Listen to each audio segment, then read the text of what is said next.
The Assembly now will hear an address by His Excellency Emmerson Dambudzo Mnangagwa, President of the Republic of Zimbabwe. I request protocol to escort His Excellency.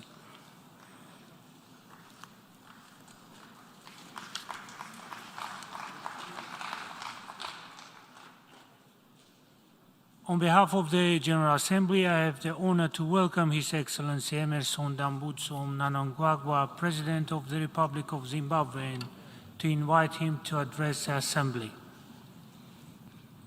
Your Excellency, Mr. Karosi, President of the 77th Session of the General Assembly, Your Excellency, Mr. Antonio Guterres, Secretary General of the United Nations, Your Majesty, Your Excellencies, Heads of State and Government, distinguished guests, it is my singular honor to deliver this statement to this august Assembly.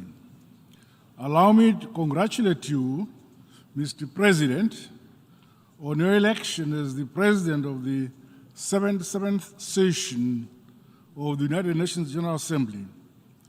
Please be assured of Zimbabwe's full support as you guide our deliberations during this current session. I also pay special tribute to your predecessor, Mr. Abdullah Shahid, for leading the 76th session of the United Nations General Assembly as the world grappled with a plethora of challenges. We commend him for the President of the General Assembly's Fellowship of Hope initiative towards enhancing youth interest, engagement, and commitment in the work of the United Nations. This will go a long way towards safeguarding the interests of future generations as embodied in today's youth. Their voices must be heard across our governments and within the United Nations. Zimbabwe is privileged to be among the pioneering beneficiaries of this program. Mr. President, delivering the 2030 agenda remains an urgent priority for us all. Our theme for this session in the court, a watershed moment, transformative solution to interlocking challenges, end of quote, captures the importance of scaling up our actions informed by the state of our world. The number of persons exposed to food insecurity continues to increase. Meanwhile, the scourges of conflict and climate change have become major drivers of migration and refugees. The ever-looming threat associated with the CCC crisis of COVID-19, conflict, and climate change has placed upon us an enormous responsibility to confront these interlocking challenges by strengthening multilateralism and solidarity. Terrorism, biodiversity, loss, desertification, pollution, and cybercrime, among other challenges, reinforce the urgent need to implement the inclusive and transformative solutions that leave no one and no place behind. This 77th session comes in the wake of debilitating impacts of the COVID-19 pandemic that overstretched our healthcare systems and severely exposed the disparities between developed and developing countries with regards to vaccine access. Africa is among the most affected. The lessons from the pandemic should inspire and enable the United Nations General Assembly to urgently scale up means to build multi-pronged capacities that must guide our collective response to future pandemics and other global challenges. Despite the illegal economic sanctions imposed on Zimbabwe, Zimbabwe successfully implemented its COVID-19 national response strategy, encouraged largely by our own internal resources and institutional capacities. The proactive approach by my administration enabled the country to achieve high vaccination rates, which extended to children up to 12 years. Meanwhile, our focus on the construction, rehabilitation, and modernization of health facilities across the country, coupled with the enhanced capacities around biotechnology and the pharmaceutical value chain, attest to my government's determination to realize universal health coverage. Mr. President, lifting many more people out of poverty and into a higher quality of life must remain at the core of both United Nations activities and the programs and projects of our respective countries. Zimbabwe has made significant strides towards ending poverty and hunger. This has seen the implementation of various policies and programs to support and empower communal and small-scale farmers. At the household level, the provision of agricultural inputs, equipment, and technical support to farmers, especially the vulnerable, has contributed to household and national food and nutrition security. However, in 2022, mid-season drought and tropical cyclones regrettably reduced the overall performance of the agricultural sector. To this end, the climate change conundrum has continued to be an albatross. The United Nations Framework Convention on Climate Change and the Paris Agreement should remain the primary platform for negotiating our collective global response to climate change. All measures taken to achieve the targets and commitments set under the Paris Agreement have to be implemented. Furthermore, the principle of common but differentiated responsibilities and respective capabilities in light of the different national circumstances must also be reflected. Financing for climate change has remained inadequate, leaving the scope for effective and just transition to renewable energy among developing countries under serious threat. It is our hope that at COP27 in Egypt later this year, the developed countries will deliver more concrete action on climate change, not just for mitigation targets, but also in relation to adaptation, loss and damage, climate-specific finance, technology transfer, and capacity building. In our case, Zimbabwe is making concerted and deliberate efforts to integrate climate action into our national policies, strategies, and planning. This includes strengthening resilience and adaptive capacity of the most vulnerable in our society. Additionally, my government is implementing an ambitious program to increase the number of dams for irrigation. The program is expected to create green belts across the country as we reduce dependency on rain-fed agricultural activities while enhancing export-led production and productivity. Our comprehensive agriculture transformation strategy is focused on increasing production and productivity across the agriculture spectrum. This was instrumental in our unprecedented realization of national wheat self-sufficiency, as well as increased exports in horticulture. The provision of technical extension services for improved land and water use has seen widespread adoption of climate-smart agricultural innovations, with evident upward increase of incomes among communal and smallholder farmers, as well as women and youth in agriculture. Mr. President, Zimbabwe is committed to Agenda 2030 and has to this end mainstreamed the 17 SDGs into our National Economic Development Blueprint.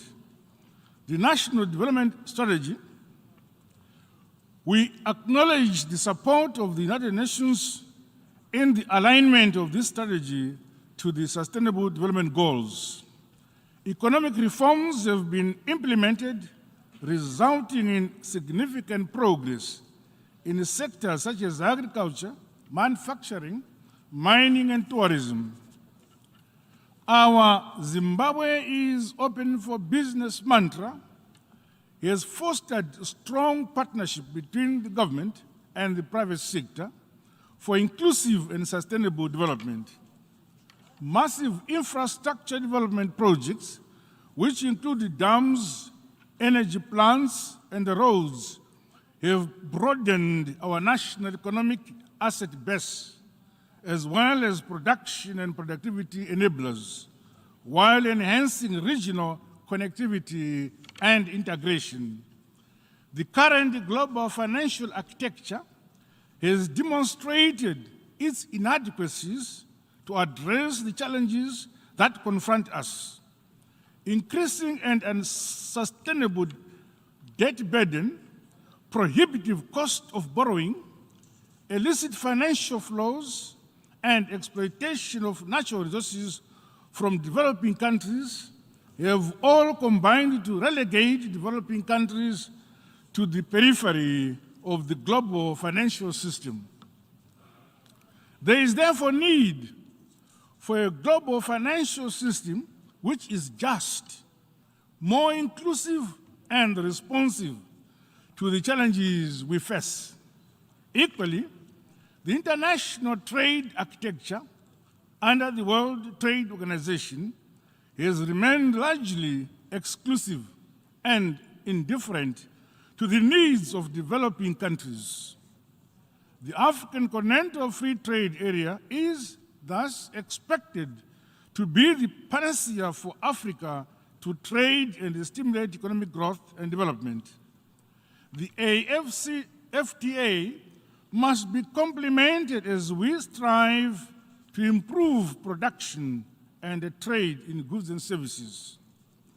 Liberalization of services and the strengthening of competition policy and intellectual property rights, as well as the adoption of digital trade, should also be enhanced. Mr. President, education is a key driver of sustainable development with a direct impact on SDG 4, SDG 5, on gender equality, and SDG 17 on partnerships for the goals. Zimbabwe has embarked on reforms based on our heritage-based education 5.0 model, which emphasizes on science, technology, innovation, and industrialization. These are indeed necessary tools to leap forward the modernization and industrialization of our countries in the developing world. My government is equally providing quality, inclusive, and accessible education through the rollout of a phased free primary school education system. The Transforming Education Summit during this high-level week is a timely and a welcome development which should help revitalize the education sector, more so after COVID-19 induced disruptions. My country knows that more work needs to be done globally to close the gender gaps that are often aggravated in times of crisis. Opportunities are being created for all Zimbabweans, especially for women and the youth, to realize their individual and collective potential. Milestones have thus been achieved in the implementation of SDG 5 on gender equality, leading to expanded empowerment and employment opportunities for both women and the youth.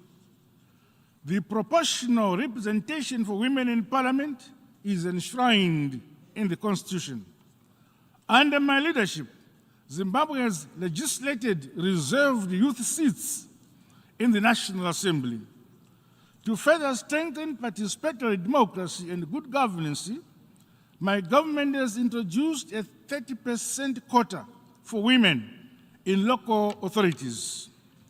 This is more important as women bear the brunt of poor service delivery at the local level.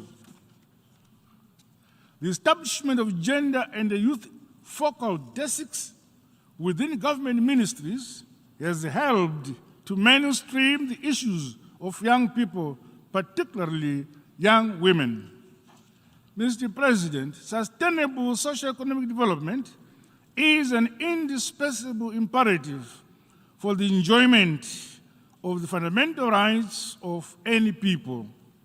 The policy of devolution and decentralization has seen increased budgetary support directly to the local authorities. Communities right at the village, ward, and district levels are now making independent decisions and prioritizing their programs and projects informed by the most pressing needs at their level. This has seen the rapid construction of schools, clinics, water and sanitation infrastructure, and other social amenities in the most remote areas of Zimbabwe. In the same vein, my government is promoting heritage-based rural industrialization to guarantee improved livelihoods and incomes of all communities based on their respective unique natural resources endowments. Mr. President, Zimbabwe is modernizing, industrializing, based on our local resources and the human capital base. Inspired by the historic monument, the Great Zimbabwe, from which our country's name is derived, we are building our country brick by brick, stone upon stone, with the support of our friends and partners. As my government continues to entrench democracy, good governance, and the rule of law, we are committed to vibrant, competitive, and peaceful political contestations. Notwithstanding our success, the ongoing deleterious effects of the illegal sanctions continue to hamper and slow down our progress and the realization of sustainable and inclusive development. Zimbabwe is a peace-loving country.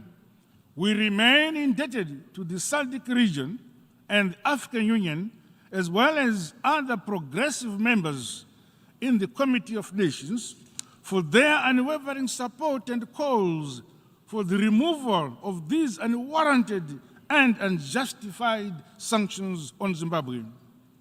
We once again call for their immediate and unconditional removal.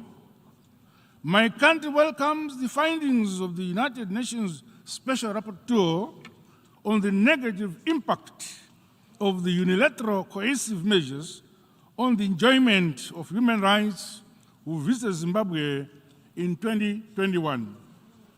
Mr. President, at the international level, Zimbabwe has adopted an engagement and re-engagement policy. The policy is underpinned by the principles of mutual understanding and respect, cooperation, partnership, and shared values with other members of the international community. We desire to be a friend to all and an enemy to none. My country is greatly concerned that more than 20 years after the Durban Declaration and Program of Action, hate crimes, xenophobia, racial discrimination, and intolerance have continued to increase at an alarming rate, including at international level. There is need, therefore, to recommit to fighting these scourges in all their forms and manifestations. The spread of terrorism and intensification of all the conflicts on the African continent and throughout the world have been a setback to our quest to silence the guns. In Southern Africa, we remain seized with insecurity and a terrorist insurgency in northern parts of Cabo Delgado in Mozambique and the conflicts in parts of the Great Lakes region. Emboldened by our SADC regional philosophy that an injury to one is an injury to all, we continue to pool our resources to fight terrorism and other threats to peace, security, and stability in our region. We appeal to the United Nations to render the requisite support to our efforts to restore peace in the affected areas. Zimbabwe stands committed to playing its part for the realization of peace and security within various United Nations, African Union, and SADC peacekeeping and peace-building missions. The scale and gravity of our challenges today cannot be addressed through old structures and the old ways of doing business. Zimbabwe subscribes to the Ezulwini Consensus and the CITE Declaration as the sustainable approach to the reform of the United Nations Security Council. Mr. President, in conclusion, Zimbabwe reaffirms its commitment to the principles of the United Charter and the multilateralism in the resolution of the complex and intersecting challenges facing our world. The implementation of the inclusive 2030 agenda remains our biggest hope for the future we all want. There is indeed a more compelling case for enhanced solidarity, cooperation, and partnerships if we are to respond effectively to these challenges and ensure our collective survival. The United Nations should remain the beacon and a source of hope for the global citizenry. As leaders, we have a weighty burden and responsibility to make the United Nations deliver to the expectations of all the peoples of this world. I thank you for your kind attention. On behalf of the Assembly, I wish to thank the President of the Republic of Zimbabwe for the statement just made, and I request protocol to escort His Excellency.